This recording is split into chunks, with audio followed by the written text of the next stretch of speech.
de parler du combat spirituel. Et nous sommes en train d'exploiter les armes attachées au combat spirituel. Et depuis un certain moment, nous avons commencé à parler de la foi comme étant bouclier afin d'éteindre les traits enflammés du diable.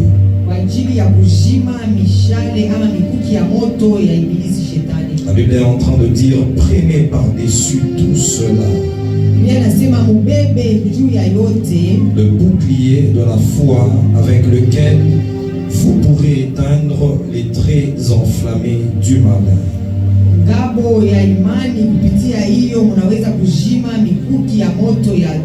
Dis à ton voisin: les traits enflammés du malin. Dis-le bien: les traits enflammés du malin. Alléluia. Les traits enflammés du malin, c'est ce qu'on a commencé à exploiter la dernière fois. Et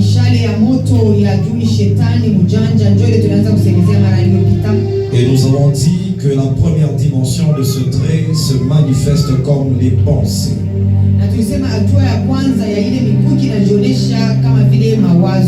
Il y a plusieurs dimensions des pensées. Nous avons dit qu'il y a une pensée attachée à l'homme lui-même, la pensée de l'homme.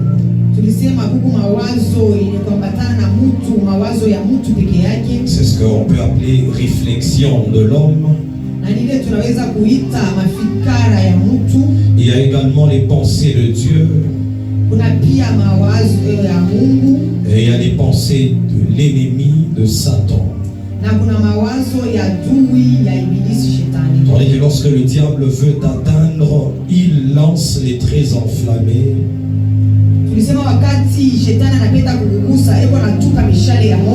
Et ces traits sont manifestés comme étant les pensées. Nous avons dit que dans l'objectif du diable, c'est d'atteindre toutes les parties de ton être spirituel ou de ton corps spirituel.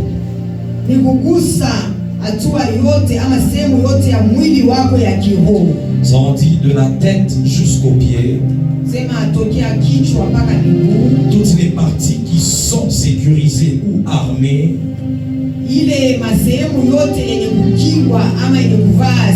ce sont ces parties que le diable cible dans le monde spirituel pour t'atteindre.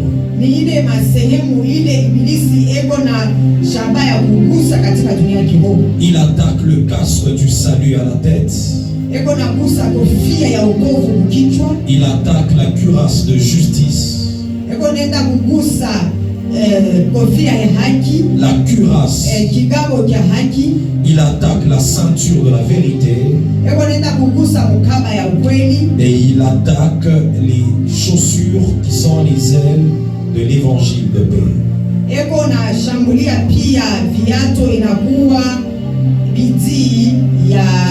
L'évangile de paix. Acclame le Seigneur si on est ensemble. Alléluia. Est-ce qu'on est ensemble? Parce qu'à chaque fois que le diable sera en train de lancer les flèches, ça sera pour atteindre toutes ces dimensions qu'on a énumérées. Et ce soir, je serai en train de parler de la dimension du salut. Le casque du salut. Dis à ton voisin: le casque du salut. Et nous sommes toujours dans la dimension des pensées, des flèches qui sont lancées comme les pensées. Mais qui vont précisément pour attaquer le casque du salut. Parce que cela ne va pas atteindre la cuirasse de justice. Cela ne va pas atteindre la ceinture de la vérité. Cela ne va pas toucher les ailes de l'évangile de paix. Et cela va s'attaquer précisément au salut qui est le casque. Dis à ton voisin le casque du salut. Dis-le bien, le casque du salut. Alors lorsqu'on parle du casque du salut, c'est cette arme qui protège la tête même de l'homme spirituel. Et lorsqu'on parle de la tête, les voyants ne vont pas me contredire. Les voyants ne vont pas me contredire. Parce que les voyants sont attachés même à la partie de la tête. La Bible est en train de dire dans le livre d'Ésaïe qu'il a voilé la tête de voyants, mais il a fermé les yeux des prophètes. Parce que quand on parle de la voyance, c'est pratiquement attaché à la tête de l'homme spirituel. Alléluia. C'est lorsqu'on parle de la tête, tu te rends compte avec moi que cela touche même tes yeux, touche tes oreilles, touche plusieurs organes attachés à l'homme lui-même. Et même les pensées sont attachées à la tête de l'homme. Et lorsque Paul parle du casque, il s'attache précisément au salut de l'homme. Il y a plusieurs termes qu'on utilise pour définir le salut. Il y a ceux qui parlent de la délivrance.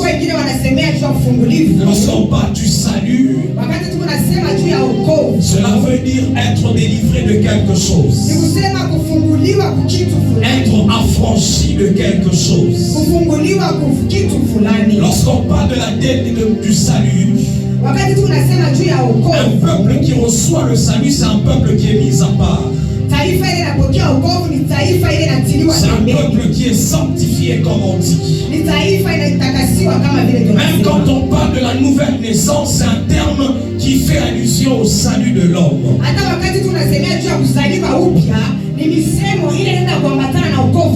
C'est que le salut en lui-même est en train de dire beaucoup de choses.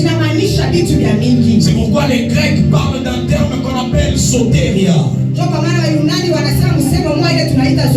Cela englobe plusieurs dimensions de l'être humain. Et lorsque Paul parle de la sanctification, dans le livre qu'il écrit à l'église de Thessalonique, il dit que le Dieu de paix vous sanctifie tout entier. Il dit que tout votre être, l'esprit, l'âme et le corps soit conservé irrépréhensible pour l'avènement de notre Seigneur Jésus-Christ. C'était une notion de salut que Paul était en train d'enseigner à cette église. Le salut touche l'esprit. Le salut touche l'âme. Le salut touche le corps. Acclame le Seigneur si on est ensemble. Alléluia. Alléluia. C'est un terme qui englobe plusieurs choses. Parce que ton esprit doit être sauvé. Ton âme doit être sauvée. On dit que c'est l'âme qui pêche, c'est celle qui mourra. Parce que l'âme doit être sauvée pour avoir son salut, comme on dit.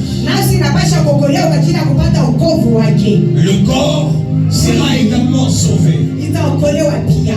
On est ensemble. Nous sommes en train de parler du salut. Et nous sommes en train de définir le salut comme étant la délivrance de quelque chose. Être affranchi d'une chose. Nous avons parlé de la nouvelle naissance comme étant une notion du salut. Et la sanctification, la mise à part comme étant une notion du salut. On ne peut pas parler du salut si on ne comprend pas la notion attachée à la chute de l'homme. L'homme a péché dans le jardin d'Éden. Et depuis ce temps-là, il y a des choses qui sont entrées dans la vie de l'homme. Il y a la mort qui est entrée. L'homme, lorsqu'il reçoit le salut, il est délivré de la mort. Et c'est comme ça que nous parlons de la vie éternelle que nous recevons. Et nous sommes délivrés de la mort afin de recevoir la vie éternelle. Et quand on parle du casque attaché au salut, c'est tous ces éléments qui entrent en jeu. On ne peut pas parler du salut sans parler de la personne de Jésus-Christ. Le salut est attaché spécialement pour nous chrétiens à la personne de Jésus-Christ de Nazareth. Alléluia. Nous avons dit que nous devons être délivrés de la mort. Nous devons être délivrés de toutes les conséquences attachées au péché de l'homme, à la désobéissance de l'homme dans le jardin d'Éden.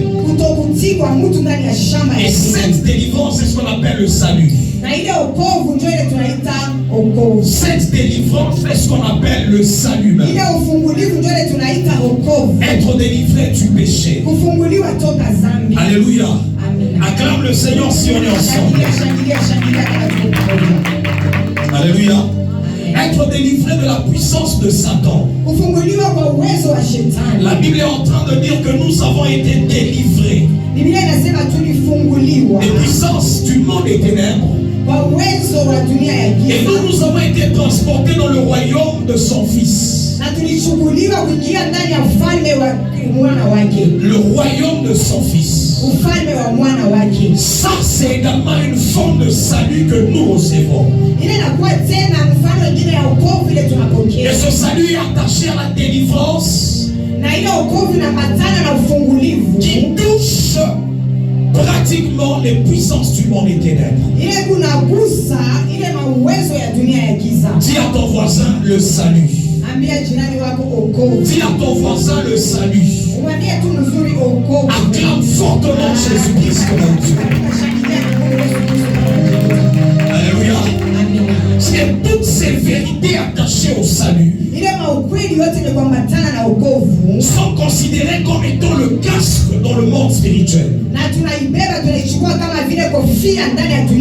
Et le salut, j'étais en train de dire, est attaché à la personne de Jésus-Christ. On ne peut pas parler du salut sans parler de Jésus. C'est toute pensée qui viendra pour s'opposer au salut par Jésus-Christ est une pensée qui vient pour attaquer le casque du salut. C'est une flèche que le diable lance contre toi. Mais cette flèche est en train de s'attaquer précisément au casque du salut. La Bible est en train de dire Dieu a tant aimé le monde et qu'il a donné son Fils. Afin que quiconque croit en lui ne périsse point, mais qu'il ait la vie éternelle. Parce que lorsque nous commençons à croire en Jésus-Christ, dans le don de Jésus-Christ, le don de Christ, nous recevons le salut. Et ce salut se manifeste comme étant la vie éternelle, et elle vient pour annuler la mort qui était entrée lorsque l'homme avait péché.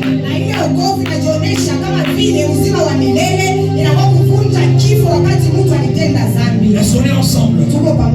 Je suis en train de parler du salut.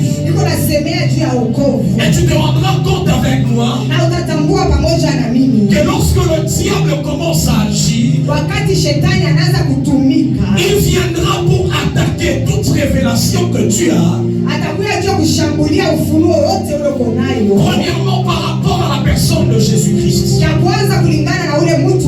C'est comme ça que Paul dit. Les hommes avec lesquels nous combattons ne sont pas charnels. Mais ces armes sont puissantes par la vertu de Dieu. Il commence à donner les éléments que l'on doit renverser. Et nous détruisons les raisonnements, les formes de pensée. Et nous renversons les forteresses. Et nous renversons toute pensée. Toutes les pensées qui se lèvent contre la connaissance de Dieu. Et nous ramenons toutes ces pensées captives à l'obéissance de Christ. Parce que le problème qui est attaqué, c'est Christ, l'obéissance de Christ. La connaissance de Dieu dans ta vie. Cela est attaché à ton salut. Cela est attaché même à ta délivrance. Il y a des formes de pensée dont le diable sera en train de lever dans ta vie. Pour qu'à un certain moment que tu te dises que tu n'as jamais été sauvé du péché. Il y a des hommes parmi nous qui le diable veut ramener dans le passé. Afin de te prouver que Dieu ne t'a jamais sauvé du passé, de tes péchés passés. Et ces pensées-là viennent pour s'attaquer à ton salut, le salut. La Bible est en train de dire si un homme est né en Christ, les choses anciennes sont passées. Et voici toutes choses sont devenues nouvelles. Cela touche la dimension de l'esprit. Dans le salut attaché à ton esprit. Quand tu es né en Christ, les choses anciennes sont passées. C'est que toutes les pensées qui viendront dans ta vie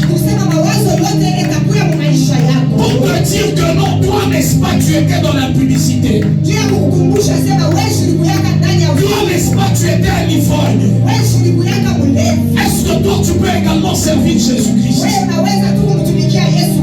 Lorsque ces pensées s'élèvent en toi, ce sont les flèches qui attaquent le casque du salut. Et lorsque ces flèches commencent à venir, tu dois apprendre à élever le bouclier de la foi afin d'éteindre ces traits enflammés.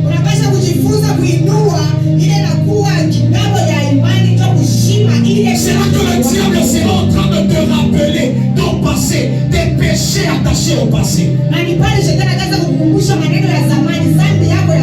Dis à ton voisin, je suis déjà né en Christ et ma vie ancienne est passée. Dis-lui, je suis une nouvelle créature. Parle maintenant à toi-même, je suis une nouvelle créature. Dis-le, je suis une nouvelle créature. En Christ, je ne suis plus un pécheur. J'ai été sauvé par Jésus-Christ. Jésus est mort à la croix pour moi. Jésus est mort à la croix pour moi.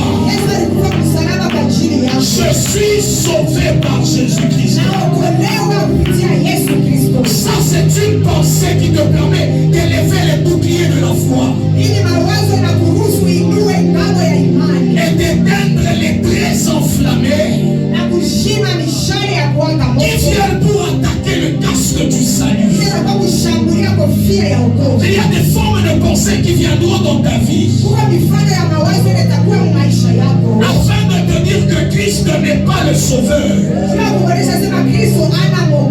La Bible est en train de dire, si tu crois que Jésus-Christ là Il est ton Seigneur et ton Sauveur. Si tu crois que Dieu l'a ressuscité d'entre les morts, si tu le confesses de ta bouche, tu seras sauvé. Tu reçois le salut.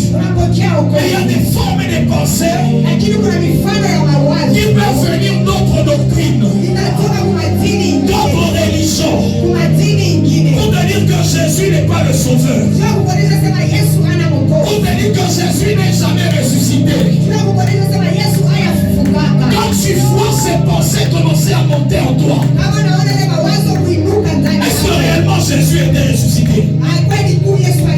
Est-ce que réellement Jésus nous a sauvés? Comprends déjà que tu es sous une attaque. Et c'est le casque du salut qui est attaqué.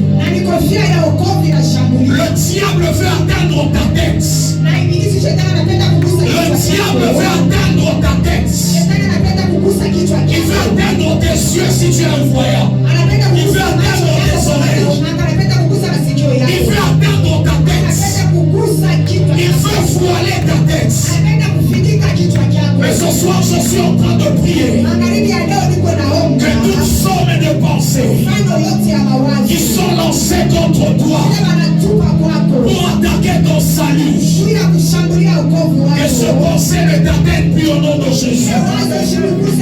Que le bouclier de ta foi, que le bouclier de la foi commence à éteindre ces traits enflammés dans le nom de Jésus. Dans le nom de Jésus. Dans le nom de Jésus. Est-ce que tu peux acclamer pour Jésus?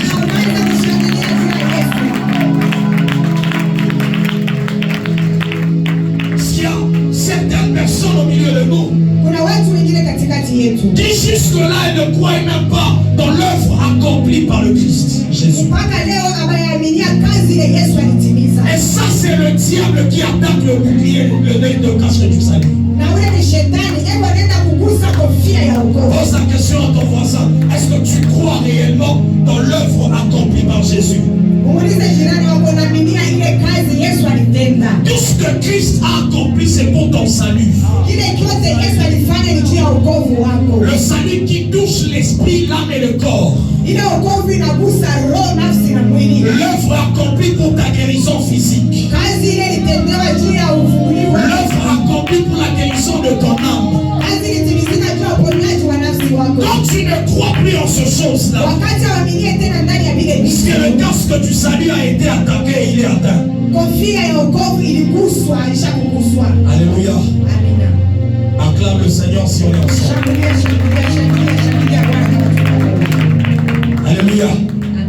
Les traits enflammés, mais qui ont pour objectif d'atteindre ta tête et le casque du salut si tu es déjà armé.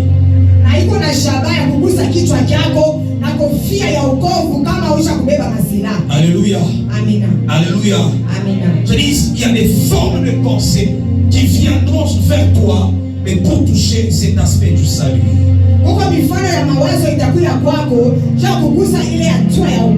Alléluia. La Bible est en train de dire que Paul et Silas, ils étaient dans la prison.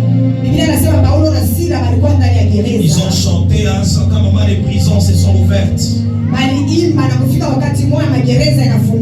Et le geôlier a posé une question. Qu'est-ce que dois-je faire pour avoir le salut? Paul dit quoi? Au Seigneur Jésus-Christ, et tu seras sauvé, toi et ta famille.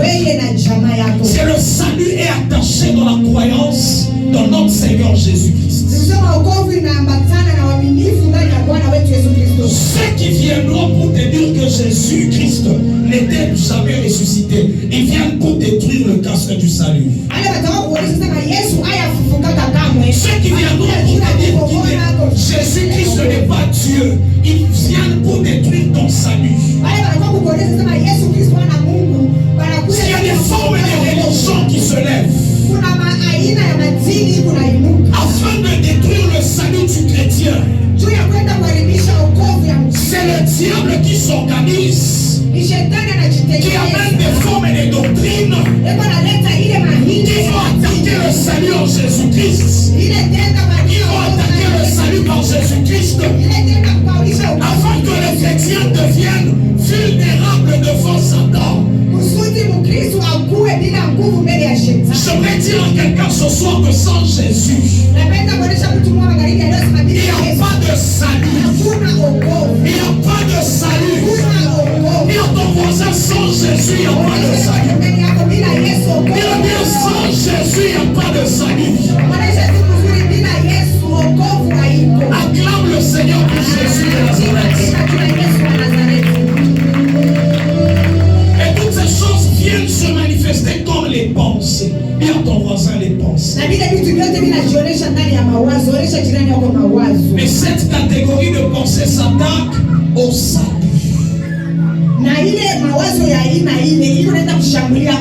Dis à ton voisin le salut. Il est bien le salut.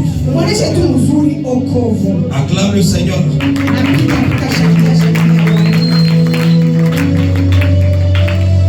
J'aimerais que Papa nous lise ce livre-là qu'on était en train d'exploiter, 2 Corinthiens, chapitre 10. Vous commencez au 3e verset.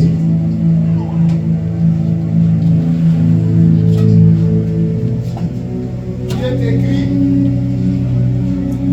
si nous marchons dans la chair,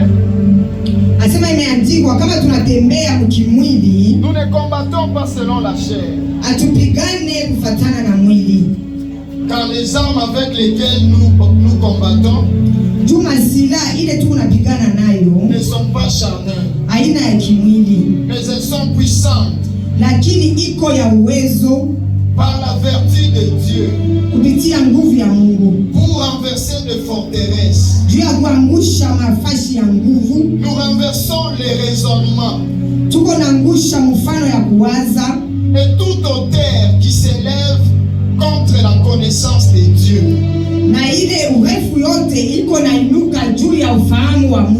Et nous amenons toute pensée captive à l'obéissance de Christ. Amen. Ça, ce sont les stratégies que la parole de Dieu nous donne afin de vaincre toute pensée qui viennent pour combattre le casque du salut.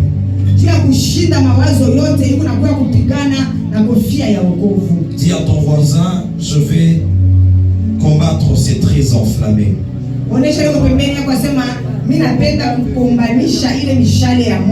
Dis-le bien, je vais anéantir les traits enflammés.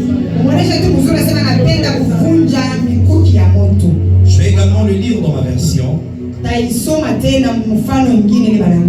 puis nous allons étudier ensemble comment y arriver. La Bible dit, nous sommes des hommes, c'est vrai. Pourtant nous ne luttons pas d'une façon humaine. Non, les armes qui nous servent à lutter ne sont pas des armes humaines. Mais leur force vient de Dieu pour détruire tout ce qui lui résiste. Et nous détruisons les façons de penser qui sont fausses. Nous renversons tous les raisonnements que des orgueilleux opposent à la connaissance de Dieu. Et nous voulons changer l'esprit des gens pour qu'ils obéissent au Christ. Et nous voulons changer l'esprit des gens pour qu'ils obéissent au Christ. Il dit que nous renversons, nous détruisons les raisonnements.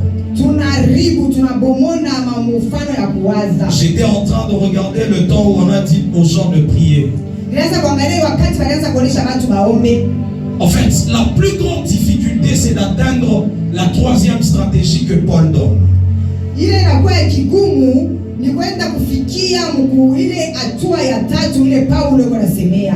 Nous amenons toute pensée captive à l'obéissance de Christ. Paulo anasema tunapeleka mawazo yote ya kifungo kukutii kwa Kristo. Nous amenons toutes les pensées tunapeleka mawazo yote qu'elles deviennent captives ifungwe afin d'obéir à Christ. Kusudi itii Kristo. Ce n'est pas Dieu qui captive tes pensées. Haina Mungu anafunga mawazo yako. Mais c'est toi qui prends le travail ni wewe ndio utabeba ile kazi de captiver, de capturer tes pensées dans la présence de Dieu. Ya kushika na kufunga mawazo yako mwepo wa Mungu. J'ai vu le temps qu'on a dit seulement aux gens de prier. Niliona ile wakati baliambia tu watu wasema tuombe. Impossible d'amener les pensées captives. Inashindikana kupeleka mawazo ifungwe. Impossible d'être maître de leurs pensées.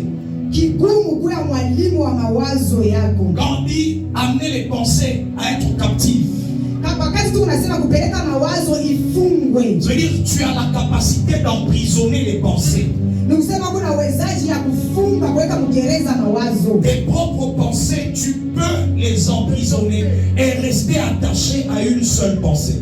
Mawazo yako binafsi una uwezaji ya kuifunga na kubakia mwazo tu moja. Plusieurs personnes, même le temps qu'on prie, watu wengi hata wakati ile tunaomba, c'est bien beau ni mzuri sana de battre de nos mains, de crier, unalalamika, kutoa lalamiko, kupiga mikono. Mais si dans la dimension de ta pensée, lakini kama mwatua ya mawazo yako, tu n'as pas encore appris à captiver tes pensées, à capturer les pensées, haujajifunza kufunga, kuweka mkifunga na kushika mawazo yako, il est difficile de remporter tes batailles. Inakuwa kigumu kupata ushindi ndani ya vita yako. C'est comme ça que nous pouvons crier, nous faisons les actes prophétiques. Kufanya matendo ya kinabii. Mais ici Paul dit que la plus grande stratégie de la bataille, c'est d'avoir la capacité de ramener les pensées. Na hapa Paulo anasema mfano ya uwezo ya vita ni kupeleka mawazo pour obéir à Christ. Juu ya kutii Kristo. Dis à ton voisin, est-ce que quand tu pries, tu fais cet exercice-là? Uliza jirani wako wakati unakaraka na kuomba unafanyaka hii mazoezo. Surtout avec nos prières de combat. Zaidi na hii maombi yetu ya vita. Il faut prendre un bâton, toi peke. Maisha kulogota hata jiwe pika. Hata jiwe. La pique.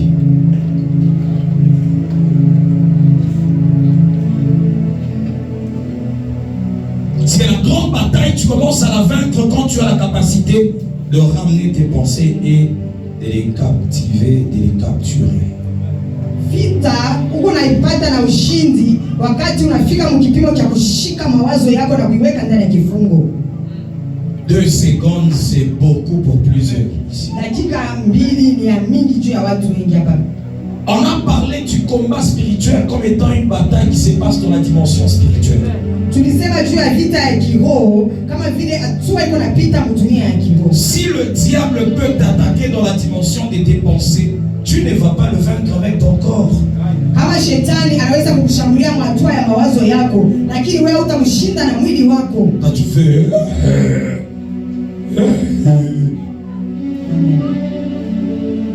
c'est bien.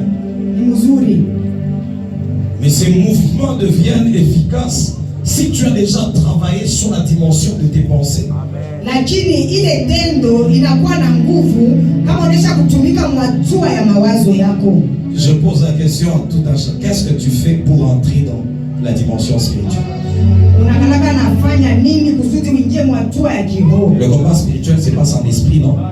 Vita ya kiroho inapitikanaka na kiroho. C'est comme ça que Paul dit, même si nous marchons dans la chair, nous sommes humains. Les armes avec lesquelles nous combattons ne sont pas charnelles, humaines. Puis tu dois apprendre à les utiliser à une autre dimension.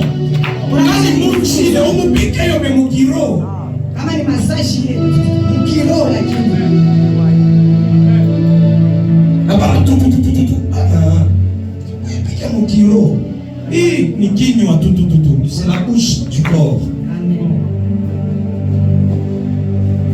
Plusieurs personnes crient avec leur corps physique. Mais leurs esprits n'ont pas la capacité de crier. Leur voix n'est même pas entendue dans le monde spirituel. Leurs voix ne sont même pas entendues dans le monde spirituel. C'est comme ça que j'ai aimé mon père. Quand il était là, en fait, il nous disait, l'église chrétienne a la conception d'un Dieu éloigné. Nilipenda sana mzazi wakati alikula hapa alikuwa anasema kanisa ya Bakristo iko na mawazo ya kusema Mungu anakalaka mbali. Parce que même quand je parle à Dieu comme mon père, il parle Papa. Yes. Non, en fait, c'est une conception erronée de Dieu. Hata wakati unasumbulia na baba yangu ni mpaka kumlalamikia. Na kumutu na itupa, unambuko na lamuka tena. Il faudrait tout ça pour que Dieu t'entende. Tout ça c'est parce que la dimension spirituelle n'a pas été enseignée dans les églises. Et la première dimension, Paul est en train de nous enseigner ici. Il dit nous amenons toute pensée captive.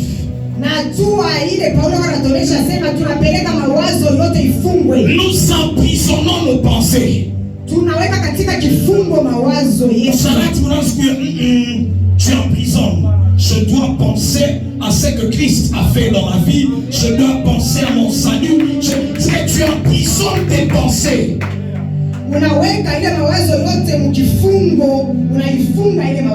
Alléluia. En fait, à un certain moment, je me demande, même quand on fait des combats spirituels, nous sommes devenus spécialisés dans, en fait, même recevoir les messages pour les autres, mais pas pour nous-mêmes. En fait, le combat spirituel, quand on enseigne, c'est d'abord pour moi-même.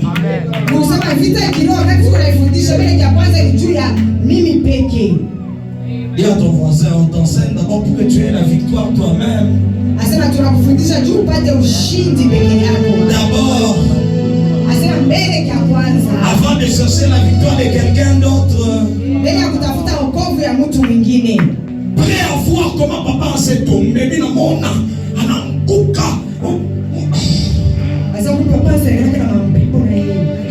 Alléluia. Est-ce qu'on peut acclamer le Seigneur?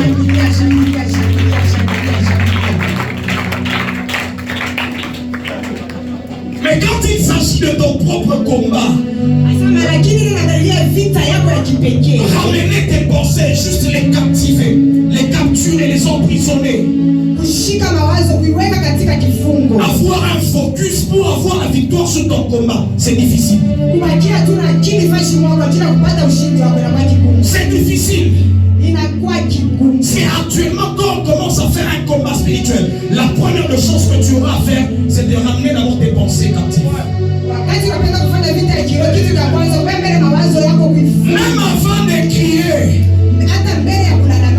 Même avant de crier, tu travailles d'abord. Je me rends compte que mes pensées là sont emprisonnées, captivées. Alors je peux commencer mon combat.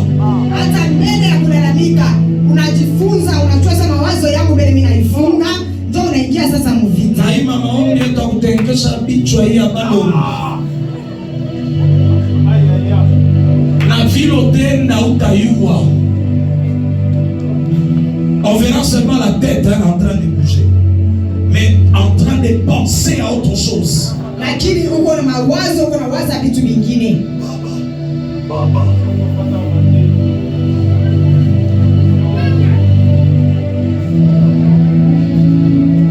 Vous allez vous rendre compte que nos pères, quand ils priaient, ils se mettent à genoux tranquillement, il a ses mains élevées et il parle à Dieu. Même la position permet de calmer ses pensées. Asema tunaona wazazi wakati walikuwa naomba wanapiga magoti, wananyanyua mikono yake, hata hadi ile unabeba inakuruhusu upate kuweka mawazo fashi moja.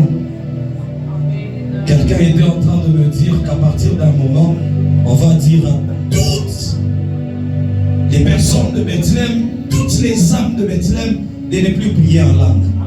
Asema tutafika wakati mmoja tutakataza Wakristo wote wa Bethlehem ombe tena mulugha.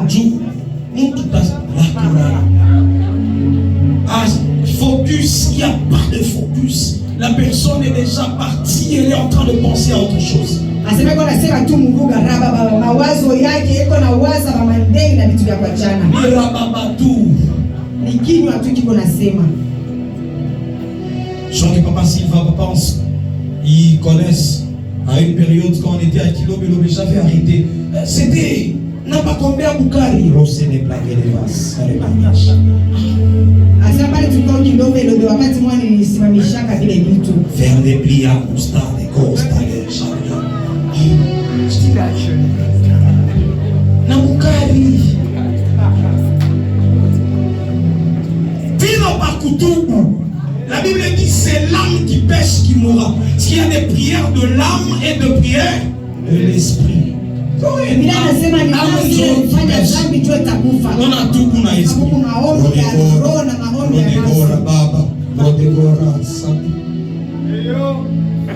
S'il y a des prières que tu ne peux pas faire en langue, quand tu comprends. Je prierai par l'esprit, je prierai aussi par l'intelligence.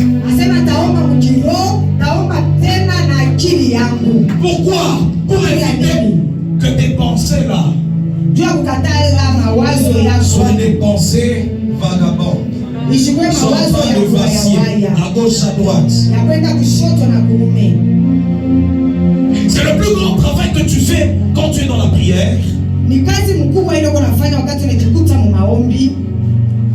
Pour arriver à éteindre les traits enflammés du diable,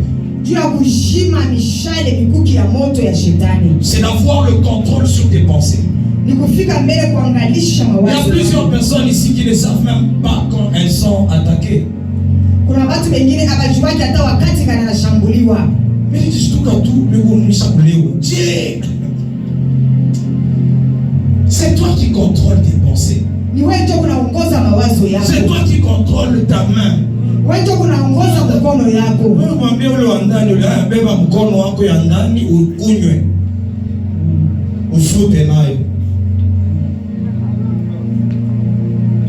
Le problème c'est que tu n'es pas maître de maneno hauna mwalimu wa mawazo yako.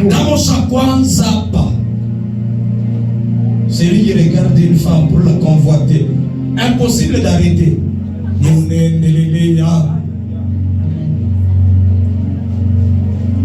C'est lui qui regarde une femme pour la convoiter dans son cœur. Parce que tu dois avoir la capacité de maîtriser tes pensées, de les contrôler, de dire non. Je suis un enfant de Dieu. Je ne peux pas penser de cette manière. Je renverse les raisonnements. C'est là que tu commences une prière pour renverser les raisons. C'est ça le combat.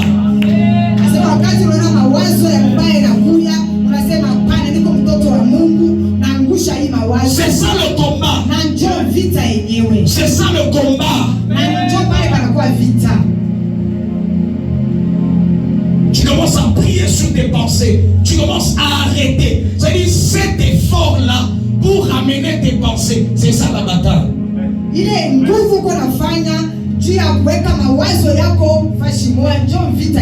C'est là que les autres, ils te diront non, je n'ai pas compris. Il y a une pensée qui m'a poussé. Ces gens sont sous contrôle de l'ennemi.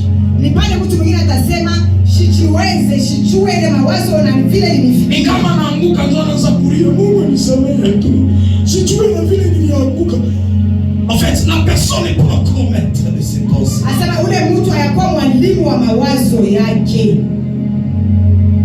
Et à ton voisin le combat spirituel.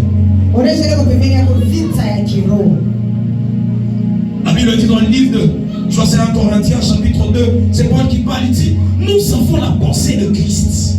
And the mind of Christ. La pensée de Christ. Et tu penses comme Christ. Si Christ était à ta place, comment il devait commencer à penser? C'est ça, avoir la pensée de Christ.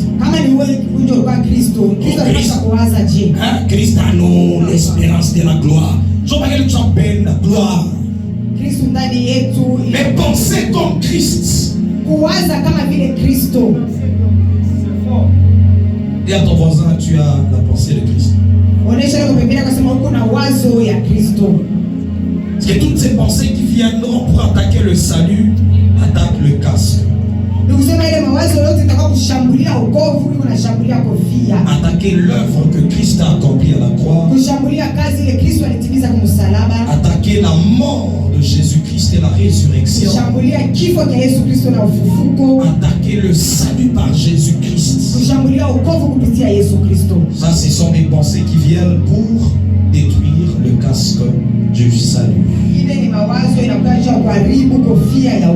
Mais en cette saison, le vœu de Dieu est que dans ta bataille là, que tu aies la victoire par cette stratégie qui consiste à amener les pensées dans la captivité. La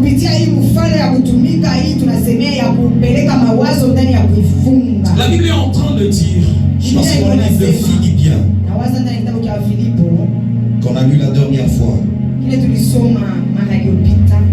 Dis à ton voisin, tu es en train de penser à quoi pour le moment?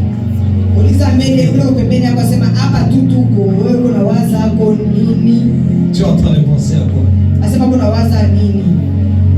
Impossible même de garder son focus sur la prédication.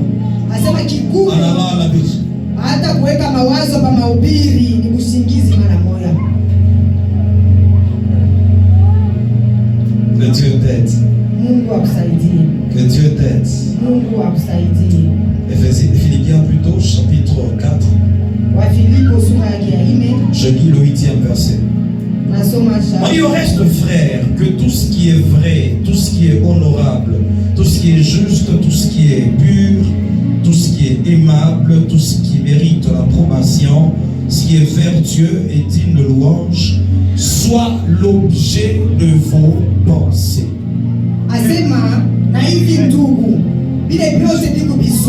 Que cela soit l'objet de vos pensées.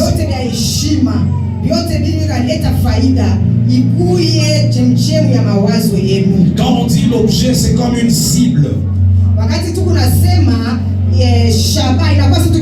C'est ça le terme approprié, la cible de tes pensées.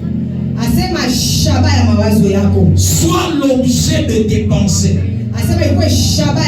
Quand je dois penser, en moi je dois avoir un objectif, un objet à atteindre, une cible à atteindre.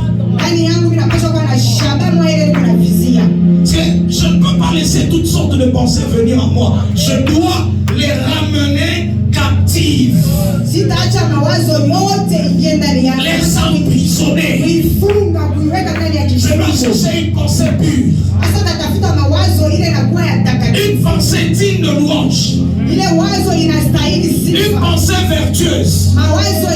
Et tout cela, c'est oui, caractéristique de la pensée. Cela doit être l'objet de tes pensées. Quel est l'objectif de tes pensées quand tu penses? Dans tous les cas, là, toi, c'est tu cales ton squaze. Tu cales ton squaze. Objectif. Mwingine na mkukua mpresence ya Mungu anatana objet. Hakuna hata shaba mu mawazo. Vendredi. Soit l'objet, cela doit être l'objet de tes pensées. Une cible à atteindre dans tes pensées. C'est quand toutes les autres pensées viennent et tu te rends compte qu'elles ne sont pas pures, elles ne sont pas aimables, elles ne sont pas vertueuses, tu dois les faire taire.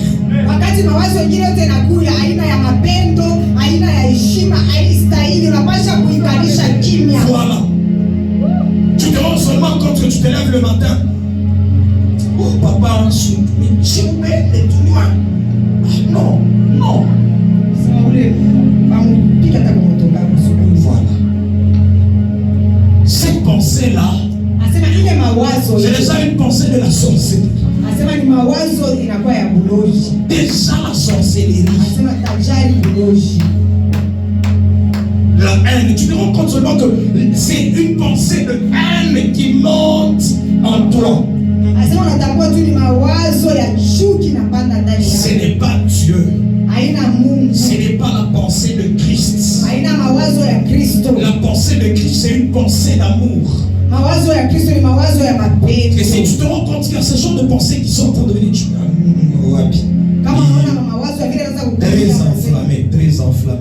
Sema hii ni mikuki ya moto hii. Très enflammé. Mikuki ya moto hii. Ce n'est que la personne qui devient maître de ses pensées qui arrive à découvrir que là, je suis attaqué au niveau de mes pensées. Ni mpaka mtu yule kwa mwalimu wa mawazo yake tu atafungula sema hapa mawazo ingine inaanza kunishambulia kuniingilia sasa. Moi je me demande que je parte de la maison, je me retrouve en ville sans avoir pensé. Comment? Asema nijikute tu mvile mule. Ni mtu na shunguluka. Mwa shetani. Shwa mshoko. Tunashunguluka. En train de parcourir la terre. Nakuuliza, as-tu vu mon serviteur? Dis à ton voisin, travaille sur tes pensées. Onesha jirani wako asema tumika kwa mawazo yako. Dis-le bien, travaille sur tes pensées. Umuoneshe tu mzuri asema tumika kwa mawazo yako. Dis-le bien, travaille sur tes pensées. Umuoneshe tu mzuri asema tumika kwa mawazo yako.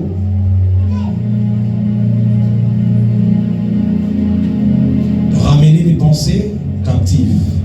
Peleka mawazo mkifungo. Il dit nous renversons les raisonnements. Asema tu kunaangusha mfano ya kuwaza. Et il y a des formes de raisonnement qui se lèvent comme des forteresses. Kuko mifano ingine ya kuwaza iko na inuka inasimama kama vile maukuta. Et lorsque ces pensées deviennent des forteresses, il est impossible que tu sortes toi-même de cette muraille. Wakati ile mawazo yanakuwa kama vile maukuta vibambasi inakuwa kigumu utoke mwile ukuta. C'est là qu'on a besoin d'autres personnes pour venir maintenant nous exhorter et nous sortir. Jombe tunahitaji mtu mwingine akuye atusubutishe na tutoshe. Mais toutes ces choses sont en train de se manifester au niveau de tes pensées. Lakini vile vyote vinajionyesha mwatua ya mawazo yako. La Bible est en train de dire ne mange pas le pain d'un homme qui est méchant. Biblia nasema usikule mkate ya mtu mubaya. On dit tel il est, telles sont ses pensées. Biblia nasema paka vile eko na mawazo yake ndio vile. Là on dit que l'homme est égal à sa pensée. Nasema mtu eko pamoja na mawazo yake. Et si tu n'as pas appris à travailler la dimension de tes pensées, kama yajifunza kutumika patua ya mawazo yako, il sera difficile de remporter les victoires dans tes combats. Itakuwa kigumu kupata ushindi mu mavita yako. C'est que ce soir, si on te dit de prier, de faire une prière de combat, kama ngaribi ya leo wanakuonyesha sema uombe ufanye maombi ya vita. La première dimension, c'est de ramener toute pensée captive à l'obéissance de Christ. Hatua ya kwanza ni kubeba mawazo yote kuifunga na kuweka iti Kristo. Alléluia. Amina. Est-ce que tu peux fermer tes yeux? Unaweza kufunga macho yako. Nous allons entrer dans les combats spirituels, mais cela, ça sera au niveau de ta pensée. Tutaingia mu vita ya kiroho lakini itakuwa ni hatua ya mawazo yako. Ramène juste tes pensées en ce lieu. Beba tu mawazo yako irudishe mbele nafasi tuko. Et commence à voir comment le Seigneur Jésus-Christ nous a donné le salut. Na waanze kutazama vile Bwana Yesu Kristo alitupatia wokovu. Commence à voir comment le Seigneur Jésus-Christ est mort pour toi. Natazama vile Yesu Kristo alikufa kwa ajili yako. Commence à voir comment le Seigneur Jésus-Christ nous a rachetés. Natazama mfano gani Yesu Kristo alituokoa. Commence à élever ses pensées à l'intérieur de toi. Waanza kuinua ile mawazo ndani yako. Je désire juste que tu parles, mais à très basse voix ce soir.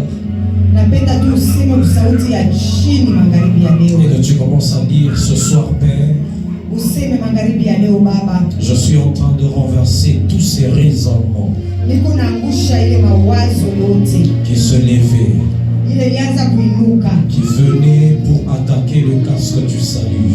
ile ilikuwa kushambulia kofia ya wokovu. Je suis en train de renverser ces pensées. Niko naangusha ile mawazo. Est-ce que tu peux maintenant commencer à parler? Naweza sasa kuanza kusema. Si bien sûr tu as déjà ramené tes pensées à un seul lieu, Kama shakurudisha na kuweka mawazo fashi moja, c'est là que tu peux commencer maintenant à parler. ni pale sasa naweza kuanza kusema. Seigneur, nous renversons les raisonnements dans ce territoire où nous sommes. Tout raisonnement, Seigneur, qui empêche à ce territoire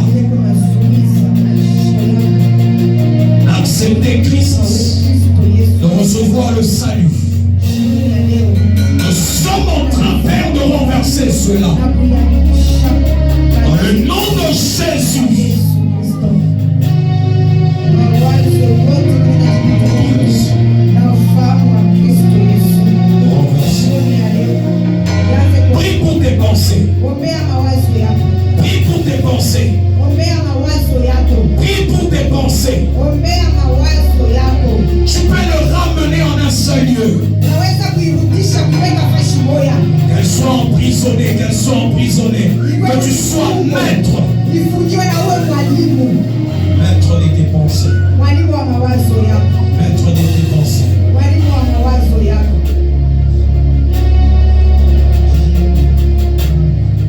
Mungu nikarisha kile mawazo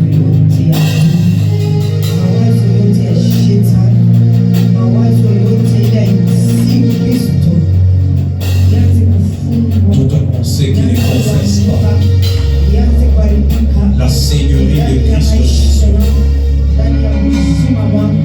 Toute pensée qui se lève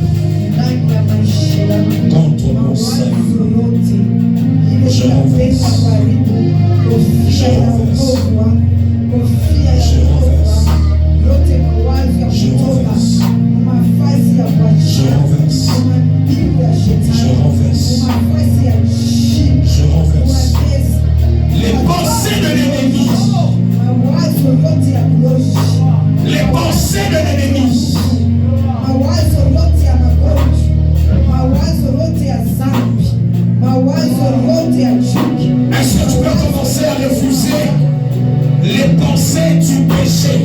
Unaweza kuanza kukatana mawazo ya dhambi. Toute pensée attachée au péché. Mawazo yote yanapatana na dhambi. Le péché de l'ivrognerie.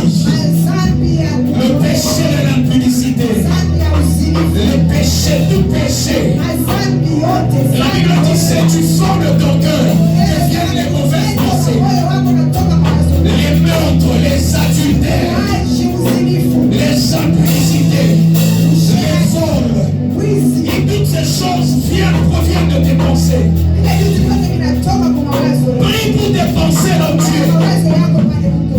Et à Dieu, Seigneur, le casque du salut. Mwoneshe Mungu kofia ya wokovu. Qu'il commence à recouvrir ma tête. Yaanze kufunika kichwa changu. Il commence à recouvrir ma tête. Yaanze kufunika kichwa changu. Le casque du salut. Kofia ya wokovu. Le casque du salut. Kofia ya wokovu. Le casque du salut. Kofia ya wokovu. Dans le nom de Jésus. Katika jina la Le Yesu. casque du salut. Kofia ya wokovu. Dans le nom de Jésus. Katika jina la Yesu. Raquel, Kichwa changu kifunikwe sasa. Na kofia ya wokovu. Kusudi mawazo yote. Napenda kushambulia kichwa changu. Napenda kushambulia kofia ya wokovu. Magharibi ya leo. Nipeleka chini ya utii wa jina la Yesu. Mawazo yote ya kuwasiliana. commence à parler à tes pensées. Anza kusema na mawazo Et yako. obéissez à Christ. Tii Kristo. Obéissez à Christ. Sifu wa Kristo. Obéissez à Christ. Tii Kristo. Obéissez à Christ. Tii Kristo. Obéissez à Christ. Tii Kristo. Obéissez à Christ. Tii Kristo.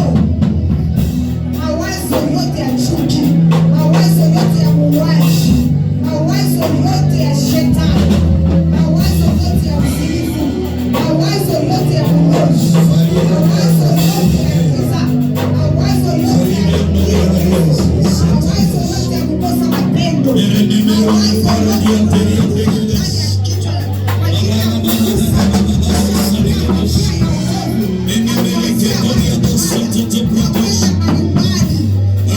Tes pensées en ce lieu.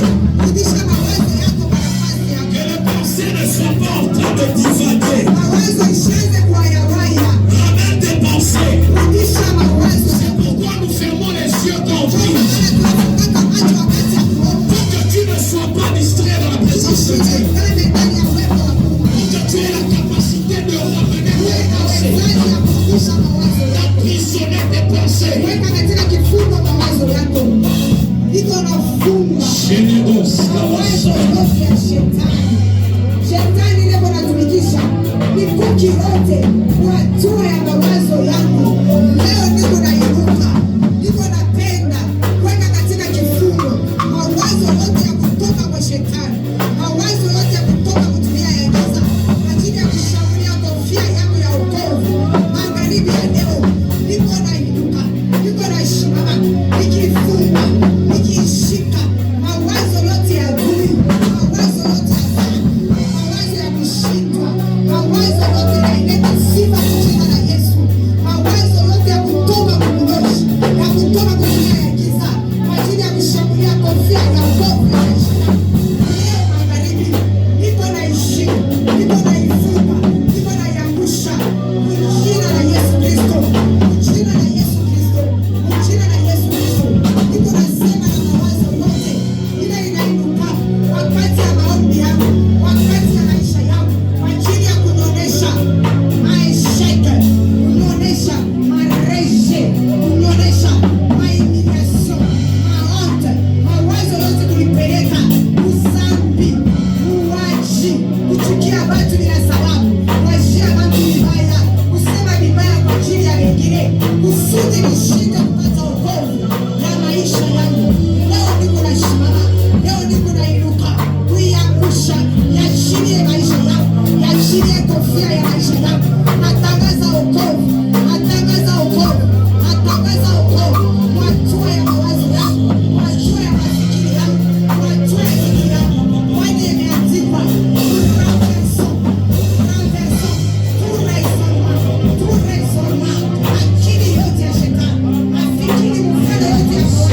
Être délivré du péché, c'est ce qu'on a appelé le salut. Kufunguliwa toka zambi lile tunaita wokovu. S'il y a quelqu'un qui était en train de ressentir Kaka kumko mtu alikuwa anashikia que le diable était en train de ramener ton ancienne vie shetani alikuwa anarudisha maisha yake ya zamani pour te le présenter, kwa ajili ya kukupelekea yote na kukuonesha afin que tu ne croies pas au salut, kusudi usiaminie ndani ya wokovu. j'aimerais que tu commences à déclarer: Napendelea mwanze kutangaza il n'y a plus de condamnation pour ceux qui sont en Jésus-Christ. hakuna tena hukumu kwa wale walio ndani ya Yesu Il Kristo. n'y a plus de condamnation pour ceux qui sont en Jésus-Christ. Hakuna hukumu kwa wale walio ndani ya Yesu Kristo. J'ai reçu le salut Nilipokea wokovu et mon ancienne vie est passée. na maisha yangu ya zamani ishapita. Je vis une nouvelle vie en Christ. Niko naishi maisha mpya ndani ya Kristo. Une nouvelle vie en Jésus-Christ. Maisha mpya ndani ya Yesu Kristo. Est-ce que quelqu'un peut commencer à proclamer une nouvelle vie en Jésus-Christ? Mtu anaweza kutangaza maisha mpya ndani ya Yesu Kristo. Natangaza maisha mpya Une nouvelle ndani vie ya en Yesu Kristo. Il n'y a plus de condamnation pour ceux qui sont en Jésus-Christ. Niko na hekima, niko na akili. Hakuna hukumu. Hukumu yote inaanguka ndani ya Yesu. Hukumu yote inavunjika ndani ya Yesu Kristo. Njoo kwa maana leo niko naangusha hukumu wote ule kunainuka ndani ya maisha yangu. Giza yote kunapenda kupeleka maisha yangu katika hukumu. Leo ianze kuanguka. Kusudi niko ndani ya Yesu Kristo. Niko ndani ya Yesu Kristo. Njoo kwa maana niko naangusha hukumu yote ya kizazi. Hukumu yote ya mazambi ya jamaa. Mazambi yote ya kizazi. Mazambi yote yanafuata maisha yangu kwa Mungu. Katika jina la Yesu Kristo. Tangaza maisha yote. Maisha yote ya kifo. Maisha yote ya haya. Maisha yote ya damu ya kizazi.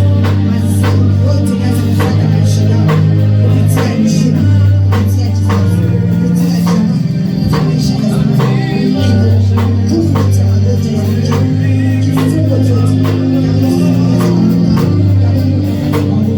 Kupitia maisha ya zamani. Kupitia maisha ya zamani.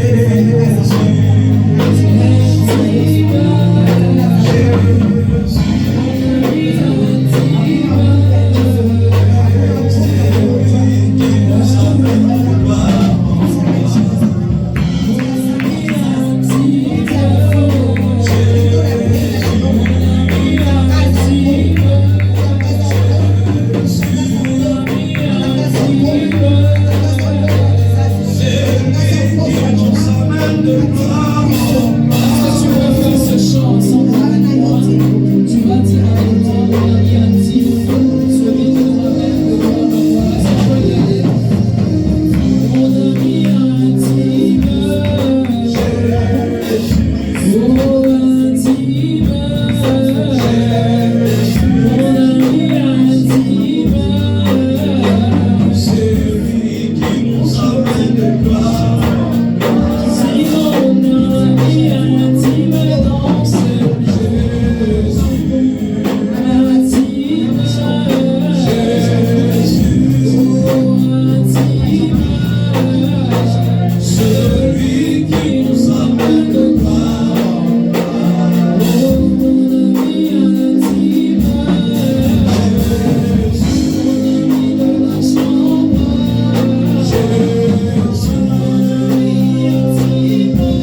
ramener le salut dans ta vie.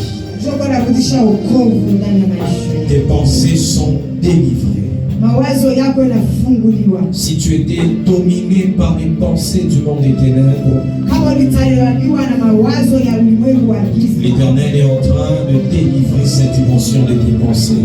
wa milele wanafungua ile hatua ya mawazo. Commence à dire merci à Dieu. Kwanza kusema asante kwa Mungu. Commence à dire merci à Dieu. Sema tu asante kwa Mungu.